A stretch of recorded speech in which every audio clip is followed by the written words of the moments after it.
ഇപ്പം ഇതിൽ ആദ്യം ഒരു സിനിമ എന്ന് പറയുന്നത് തിരുമനസ് എന്ന് പറയുന്ന ഒരു സിനിമയാണ്. ആ ഒരു വർഷം ഇറങ്ങിയ ഒരു സിനിമ. അത് ശരിക്കും സായ് കുമാറാണ് അതിൻ്റെ നായകനായിട്ട് അഭിനയം. അശ്വതി ഗോപിനാഥ് എന്ന് പറയുന്ന ഒരു സംവിധായകനാണ്.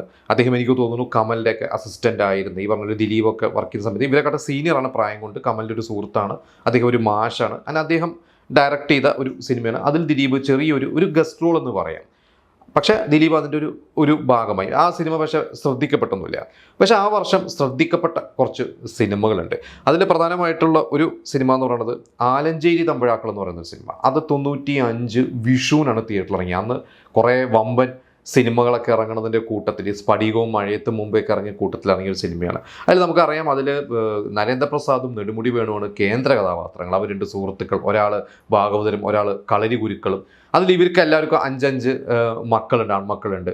അതിൽ ദിലീപും നാദൃശയും പിന്നെ കുറേ പേരുണ്ട് ആ ഒരു സിനിമ എടുത്തു കഴിഞ്ഞാൽ. പക്ഷെ അതിൽ ദിലീപാണ് ഈ കൂട്ടത്തിൽ ഇത്തിരി സ്കോർ ചെയ്തത്. നമ്മൾ സൈന്യം എന്ന് പറയുന്ന ഒരു സിനിമയെക്കുറിച്ച് പറഞ്ഞിരുന്നു.